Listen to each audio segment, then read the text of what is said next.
প্রিয় বন্ধুরা, হাসরের ময়দানে কোন কোন ব্যক্তিরা পুলসিরাত পার হতে পারবে? তাদের গতিবেগ কেমন হবে? যাদের অল্প ঈমান থাকবে তারা সামান্য সময় জাহান্নামে থাকবে, তারপর মহান আল্লাহ তাদেরকে একটি নদীতে নিয়ে গোসল করাবেন। সেই নদীর নাম কি? সেই নদীতে ডুব দিলে কি হবে? আজকের ভিডিওতে আমরা কুরআন ও হাদিসের আলোকে পুলসিরাতের ভয়াবহ দিনটি কেমন হতে পারে তার একটা অবস্থা আপনাদেরকে বর্ণনা করব। বন্ধুরা, পুলসিরাত জান্নাতে পৌঁছানোর একমাত্র পথ। কুরআন ও হাদিসে জাহান্নামের উপর নির্মিত সেতুকে পুলসিরাত বোঝানো হয়েছে। হাসরের ময়দানে জান্নাত ও জাহান্নাম হাজির করা হবে। জাহান্নামের উপর স্থাপন করা হবে পুলসিরাত, এর শেষ প্রান্তে থাকবে জান্নাত। এটি হাসরের ময়দান থেকে জান্নাত পর্যন্ত বিস্তৃত থাকবে এবং অনেক ভয়ঙ্কর হবে। এটি হবে চুলের থেকে সরু ও তরবারির চেয়েও ধারালো। অন্ধকারাচ্ছন্ন এই ভয়াবহ পথ প্রতিটি মানুষকে অতিক্রম করতে হবে, কারণ সেটাই হবে বেহেশতে পৌঁছানোর একমাত্র পথ। হযরত আবু সাঈদ খুদরী রাদিয়াল্লাহু তাআলা আনহু বর্ণনা করেন, আমরা বললাম, হে আল্লাহর রাসূল, পুলসিরাত কি? তিনি বললেন, পুলসিরাত বড় পিচ্ছিল হবে, তার উপর আকশি ও আগদা থাকবে, আরও থাকবে প্রশস্ত কাটালো, যার কাঁটাগুলো হবে বাঁকানো। ঈমানদার ব্যক্তিরা কেউ পার হবে চোখের পলকের গতিতে, কেউ পার হবে বিজলির গতিতে, আবার কেউ পার হবে বাতাসের গতিতে, কেউ পার হবে ঘোড়া বা যানবাহনের গতিতে। এভাবে একদল সহি সালামতে পার হয়ে যাবে। একদল পার হবে অনেক কষ্টে, আর একদল পার হতে গিয়ে পতিত হবে জাহান্নামে। এমনকি সর্বশেষ ব্যক্তি সাঁতার দেওয়ার মতো হামাগুড়ি দিয়ে পুলসিরাত পার হবে। শুধুমাত্র প্রকৃত মুমিনগণ পুলসিরাত পার হতে পারবেন। আর কাফের ও মুশরিকদের প্রত্যেকটি দল দুনিয়াতে যেসব মূর্তি ও শয়তান তথা বাতিল উপাস্যের অনুগত্য ও ইবাদত করত, সেসব উপাস্য ও নেতাদের সঙ্গে জাহান্নামের আগুনে নিক্ষিপ্ত হবে।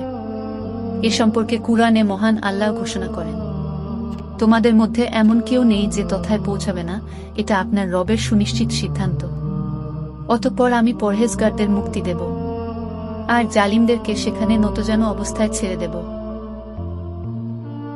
রাসূল সাল্লাল্লাহু আলাইহিস সালাম বলেন, একজন ঘোষণাকারী ঘোষণা করবে, প্রত্যেক জাতি যেন যার যার উপাস্য নিয়ে উপস্থিত হয়। তখন ক্রুশ পূজারীরা তাদের ক্রুশ নিয়ে উপস্থিত হবে, মূর্তি পূজারীরা তাদের মূর্তি নিয়ে উপস্থিত হবে। এভাবে প্রত্যেক জাতি তাদের উপাস্যগুলো নিয়ে উপস্থিত হবে। কিন্তু যারা একমাত্র মহান আল্লাহর ইবাদত করত তারা, আর ইসলাম পূর্ব ইহুদি খ্রিস্টানদের মধ্যে যারা খাঁটি একত্ববাদী ছিল, তারা ব্যতীত সকলকে জাহান্নামে নিয়ে যাওয়া হবে। সংখ্যায় মনে হবে বন্যার ঢলের মতো। ইয়াহুদীদের প্রশ্ন করা হবে, তোমরা কার উপাসনা করতে?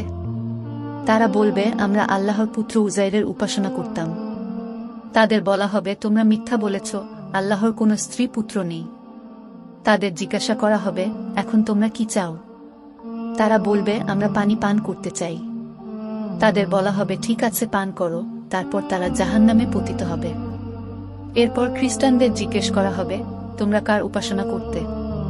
তারা বলবে, আমরা আল্লাহর পুত্র মসীহের উপাসনা করতাম। তাদের বলা হবে, তোমরা মিথ্যা বলেছ, আল্লাহর কোনো স্ত্রী পুত্র নেই। তাদের জিজ্ঞেস করা হবে, এখন তোমরা কি চাও? তারা বলবে, আমরা পানি পান করতে চাই। তারপর তারা জাহান্নামে পতিত হবে। সকল মানুষকেই পুলসিরাতের সম্মুখীন হতে হবে। ঈমানদারগণ সম্মানের সঙ্গে দূরত্ব গতিতে তা পার হতে পারবে। তারপর পর্যায়ক্রমে কর্ম অনুযায়ী পুলসিরাত পার হবে। আর যারা অবাধ্য অবিশ্বাসী তারা পুলসিরাত পার হতে পারবে না। তারাই হবে জান্নাত থেকে বঞ্চিত। যাদের ঈমান দৃঢ় ও মজবুত, তারা বিদ্যুতের গতিতে পুলসিরাত পার হবে। আর যাদের মধ্যে কিঞ্চিত পরিমাণ ঈমান থাকবে, মহান আল্লাহ তাদেরকেও পুলসিরাত পার করাবেন। তবে পার হওয়ার সময় তাদের দেহ জাহান্নামের আগুনের তাপে দগ্ধ হবে। পুলসিরাতের কাঁটার আঘাতে তারা রক্তাক্ত হবে। পুলসিরাত পার হওয়ার সময় অনেকেই জাহান্নামে পতিত হবে। আর তাদের মধ্যে কিছু মানুষকে আল্লাহ অনুগ্রহ করে উদ্ধার করবেন। সে দিনটি হবে এমন একটি কঠিন ভয়ানক দিন। সেদিন মহাপরাক্রমশালীর কাছে সত্যিকারের ঈমানদারগণ প্রকাশ হয়ে পড়বেন।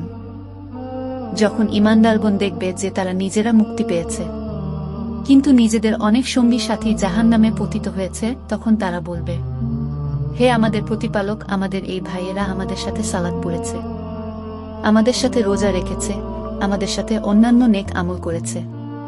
মহান আল্লাহ তখন বলবে, তোমরা যাও, যার মধ্যে তোমরা একটি দিনার পরিমাণ ঈমান পাবে তাকে বের করে আনো। মহান আল্লাহ তাদের শরীরকে জাহান্নামের আগুনের জন্য হারাম করে দিবেন। তাদের নিয়ে আসা হবে, কারো শরীর পা পর্যন্ত, কারো শরীর অর্ধ গোছা পর্যন্ত জাহান্নামের আগুন স্পর্শ করেছে। এভাবে পরিচিতজনকে বের করে আনা হবে। আল্লাহ কারো প্রতি কোনো পরিমাণ জুলুম করেন না। যদি কারো অন্তরে কিঞ্চিত পরিমাণ ভালো অবশিষ্ট থাকে, তাকে আল্লাহ অনেক গুণে বাড়িয়ে দেন। নবীগণ, ফেরেশতাগণ ও ঈমানদারগণ সুপারিশ করবেন।